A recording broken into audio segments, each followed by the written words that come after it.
కూర్చోండి, ఇక్కడ కూర్చోకూడదు.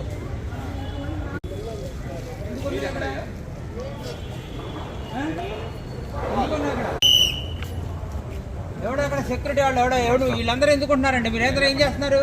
ఎవడు ఎక్కడెక్కడ వాళ్ళందరూ ఇక్కడ వచ్చి పడుకుంటుంటే వీళ్ళందరూ ఎవరు ఎందుకు పడుకుంటున్నారు? పంపించే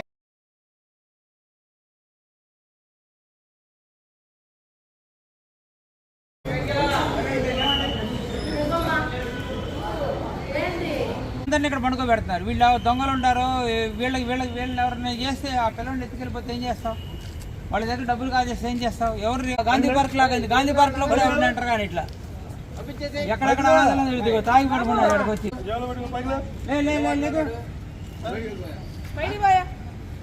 సార్ మీరు పోలీస్ వెళ్తే వైద్యం చేసుకోండి, లేదా తెలిపండి.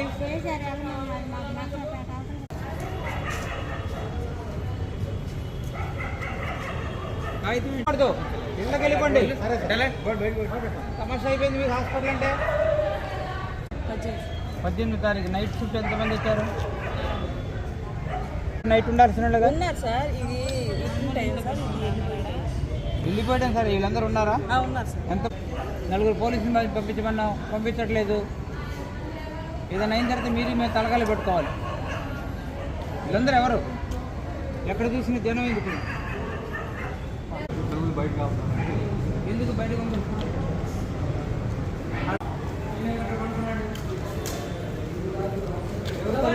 పడుకున్నాడు?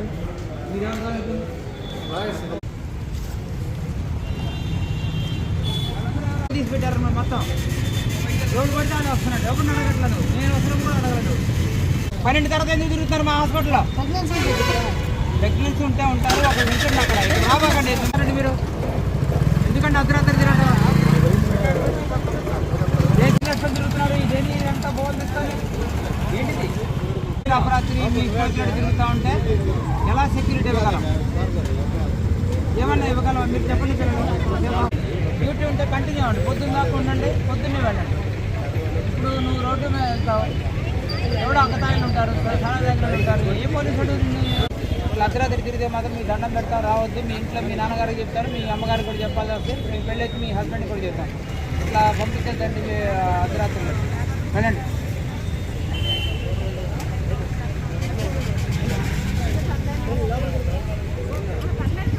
నా పేరు కిరణ్ కుమార్.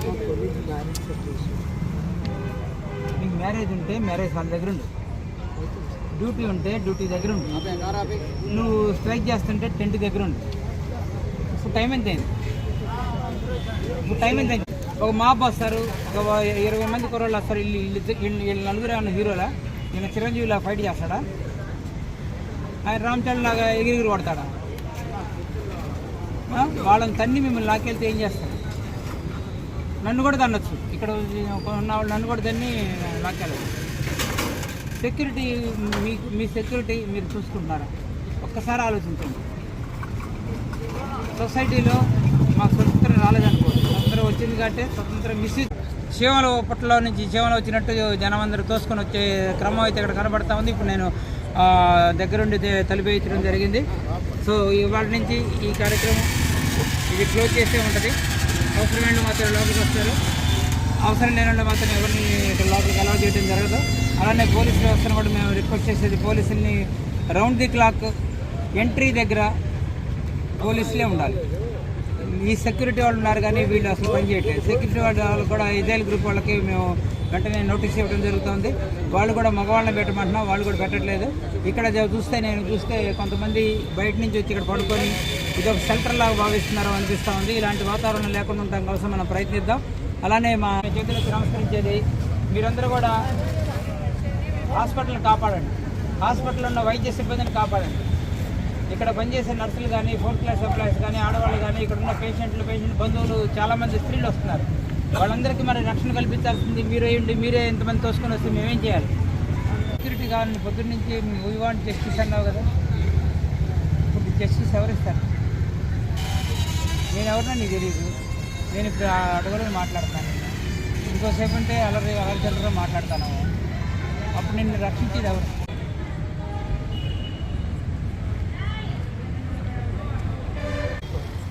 కూర్చో, కూర్చేసుకొని కూర్చో. కాపాడాల్సిన బాధ్యత ఇవాళ గవర్నమెంట్కి ఉంది. గవర్నమెంట్ ఆఫీసర్గా ఇక్కడ పనిచేస్తున్న అధికారిగా మాకు కూడా ఉంది కాబట్టి నేను కూడా దాదాపు ఇవాళ రాత్రి అంతా కూడా ఇక్కడే ఉండి చూసి కొంత ఏమేం చేయాలి అన్న దాంట్లో ఒక క్లియర్ కట్ ఐడియా కూడా రావాల్సిన అవసరం ఉంది. నేను గతంలో కూడా 2-3 సార్లు నైట్ సర్ప్రైజింగ్ విజిట్ చేయడం జరిగింది. సో ఇప్పుడు పేషెంట్ ట్రీట్మెంట్ గురించి ఎక్కువ కాన్సన్ట్రేట్ చేస్తూ ఉంటాం మన డాక్టర్లం కాబట్టి ఈ సెక్యూరిటీ వ్యవస్థ అయితే మాత్రం ఎజైల్ గ్రూప్కి ఇమీడియట్గా ఒక నోటీస్ ఇచ్చేసి వాళ్ళ ద్వారా మరింత భద్రత కల్పించాల్సిన అవసరం అయితే మాత్రం మనకి కనపడతా ఉంది. ఫ్రీగా హాస్పిటల్లో ప్రెమిసెస్లో ఫ్రీగా తిరుగుతూ ఉన్నారు. అది కూడా ఉండకూడదు. ఎవరు ఎక్కడ పోస్టింగ్ ఇస్తే ఆ పోస్టింగ్ ప్లేస్లో ఉండమని నేను వాళ్ళని అప్పీల్ చేస్తూ ఉన్నాను. ఏదైనా అవసరం ఉంటే 8 తర్వాత 10 పనులు ముగించుకోవాల్సిన అవసరం ఉంది. 10 దాటిన తర్వాత హాస్పిటల్లో విచ్చలవిడిగా తిరగటం, ఒంటరిగా తిరగటం అనేది జరగకూడదు. కొంతమంది పేషెంట్ బంధువులు అయితే మాత్రం చిన్న పిల్లలు, ఆడపిల్లలు 18, 20 సంవత్సరాలు 30 సంవత్సరాలు మధ్య ఉన్న పిల్లలు కూడా ఇక్కడ తిరుగుతూ ఉన్నారు. మా నాన్నగారు ఉన్నారు, మా బంధువులు ఉన్నారని వాళ్ళ తాలూకు పెద్ద వాళ్ళు ఉన్నా కూడా వీళ్ళు ఉండటం అనేది నాకు ఆక్షేపణంగా అనిపిస్తూ ఉంది. వాళ్ళు కూడా ప్రజలను కూడా మేము కోరేది, ప్రజలు కూడా సహకరించాల్సిన అవసరం ఉంది. మీరు మీ దగ్గర ఉన్న ఆడపిల్లల్ని కానీ వయసులో ఉన్న వాళ్ళని, యుక్త వయసులో ఉన్న వాళ్ళని ఇక్కడ ఉంచడం అనేది భావ్యం కాదు, మంచిది కూడా కాదు. కాబట్టి మా సిన్సియర్ అప్పీల్ ప్రజలు కూడా సహకరించాలి. ఒక పేషెంట్కి ఒక అటెండెంట్ ఉండండి, మిగతా వాళ్ళు వెళ్ళిపోండి. అది కూడా మగవాళ్ళు ఉండటానికి ప్రయత్నించండి, అది కూడా పెద్దవాళ్ళు ఉండండి. అలానే కుర్రోళ్ళు కూడా చాలామంది విచ్చలవిడిగా తిరుగుతున్నారు. మా పేషెంట్ మా బంధువులు అని చెప్తూ ఉన్నారు.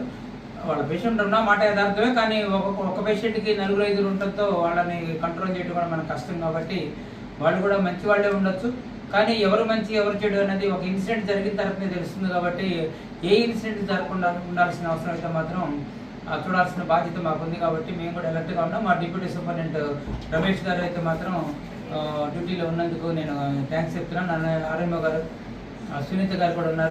గ్రేడ్ 2 నర్సులు, గ్రేడ్ 1 నర్సులు కూడా ఇవాళ ఆఫ్ తీసుకున్నాం ఉన్నారు. వాళ్ళు కూడా ఆఫర్స్ అండ్ సీనియర్ డాక్టర్స్, మీరు ఒక నిబద్ధతగా ఉండండి. మీరు వ్యాపారాలు వేసుకొని ఉండండి. పేషెంట్స్తో కానీ వాళ్ళ బంధువులతో కానీ సౌమ్యంగా మాట్లాడండి. ఘర్షణ వాతావరణానికి తీసుకెళ్ళద్దు. 1-2 సార్లు సావధానంగా సమాధానం చెప్పండి. ఒంటరిగా మాత్రం తిరగద్దు. ఏదైనా నేను వచ్చిన తర్వాత బ్లడ్ బ్యాంక్ కూడా దూరంగా ఉంటే ఇప్పుడు నేను దాన్ని పొదిలి ప్రసాద్ ఫస్ట్ ఫ్లోర్లోనే ఆపరేషన్ థియేటర్కి దగ్గరగా అన్ని ఎమర్జెన్సీ క్యాజువాలిటీ కానీ, లేబర్ రూమ్స్ కానీ, ఆర్థోపెడిక్స్ డిపార్ట్మెంట్కి దగ్గరగా బ్లడ్ బ్యాంక్ ఒక స్టోరేజ్ యూనిట్ కూడా పెట్టడం జరిగింది. సో పిల్లలు కూడా అర్ధరాత్రి తిరగాల్సిన అవసరం లేకుండా, అప్పట్లో నాకు హౌస్ సర్జన్ చెప్తే ఒంటరిగా తిరగటం కష్టంగా ఉందంటే దాన్ని వెంటనే మార్చడం జరిగింది. కొన్ని మార్పులు చేస్తాం, మరిన్ని మార్పులకి మేము శ్రీకారం చుడతాం. అలానే ఇక్కడ సెక్యూరిటీ వ్యవస్థ చూస్తున్న పర్యవేక్షిస్తున్న ఎజైల్ గ్రూప్కి మాత్రం ఇమీడియట్గా నోటీస్ ఇచ్చి హాస్పిటల్ దగ్గర ఉన్నామండి. ఇక్కడ ఎమర్జెన్సీ డిపార్ట్మెంట్ మనకు ఉంది. ఇక్కడ తలుపులు తీసి ఉంచడంతో చాలామంది ఈ సైకిల్ 2 వీలర్ పార్కింగ్ అయితే మాత్రం బయట వాళ్ళు కూడా వాళ్ళ వెహికల్స్ ఇక్కడ పార్క్ చేయడం మనం గమనిస్తూ ఉన్నాం. అలానే ఆటో రిక్షాలు కూడా ఇక్కడ పేషెంట్లు అని చెప్పేసి ఒకళ్ళిద్దరిని ఎక్కించుకొచ్చేసి లోపల పార్క్ చేసుకొని బయటికి వెళ్ళిపోతున్నారు. ఇది ఒక పార్కింగ్ ఏరియాలాగా హాస్పిటల్ని వాడతాం ఇవాళ మనకు కనపడతా ఉంది. దానివల్ల మనకి ఇక్కడైతే మాత్రం సెక్యూరిటీ కల్పించలేని స్టేజీ. పేషెంట్కి సంబంధం లేని వాళ్ళు, హాస్పిటల్కి సంబంధం లేని వాళ్ళు ఇక్కడ ఎంతమంది అంటే దాదాపు 30-40 మంది వ్యక్తులు ఇక్కడ వచ్చి తాగి పడుకొని ఈ హాస్పిటల్ ఫ్రెండ్స్ నిద్రపోతున్నారంటే మనం ఎలా మనకి పేషెంట్లకి సెక్యూరిటీ ఇవ్వగలమో మనం ఆలోచించుకోవాల్సిన అవసరం ఉంది. అలానే సైకిల్ స్టాండ్ వాళ్ళకు కూడా మనం వెంటనే వాళ్ళకు కూడా నోటీస్ ఇవ్వడము.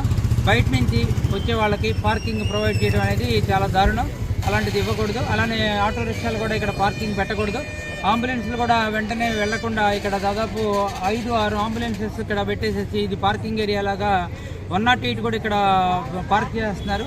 పేషెంట్ ఎవరిని ఉంటే వెంటనే షిఫ్ట్ చేసి వాళ్ళు బయటకు వెళ్లాల్సిన అవసరం ఉంది. ఇక్కడ ఉండకూడదు. వాళ్ళు ఇక్కడికి వచ్చి గుట్కాలు తింటాం, ఇక్కడంతా కూడా అన్హెల్దీ అట్మాస్ఫియర్ క్రియేట్ చేస్తాం జరుగుతూ ఉంది. అందుకని మనం వాళ్ళ నుంచి స్ట్రిక్ట్ వార్నింగ్ ఇవ్వడం జరుగుతుంది. 10-11 తర్వాత తలుపులు మూసించి అవసరమైన మేరకు పేషెంట్ ఎవరిని వస్తే వాళ్ళను పేషెంట్ ఉన్నారో లేదో చూసుకొని అంబులెన్స్లో పేషెంట్ ఉంటే వాళ్ళని లోపల పంపించడం. అలానే ఆటోలో ఉంటే మాత్రం స్ట్రెచర్లు కావాలంటే స్ట్రెచర్లు, వీల్ చైర్లు